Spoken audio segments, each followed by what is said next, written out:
বাৰে আউটপোষ্টৰ মোহনক্ষিয়ত দীপজ্যোতি কেওটৰ আজি বিয়া হয় বন্ধু বান্ধৱীসকল আপোনালোকে ঠিকেই শুনিছে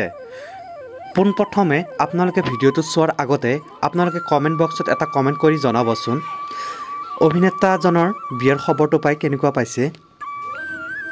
নমস্কাৰ বন্ধু বান্ধৱীসকল আছামিজ চেলিব্ৰিটি নিউজ ইউটিউব চেনেলটিলৈ আপোনালোক সকলোকে স্বাগতম জনাইছোঁ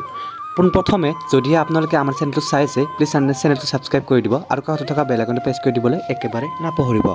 তেতিয়াহ'লে বন্ধু বান্ধৱীসকল বেছি পলম নকৰি জনপ্ৰিয় অভিনেতা মোহনৰ বিয়াৰ কিছু দৃশ্যাংশ চাওঁ আহক অভিনেতা দীপজ্যোতি কেওটৰ বিয়াৰ খবৰে সকলোকে উৎফুল্লিত কৰি তুলিছে অনুৰাগীসকলে মোহনক্ষিয়ত দীপজ্যোতি কেওটৰ অলেখ শুভকামনা যাচিছে যুগ্ম জীৱনৰ পাতনি মেলিছে অভিনেতা মোহন হ'বলগীয়া পত্নীজনৰ নাম হৈছে বিদিশা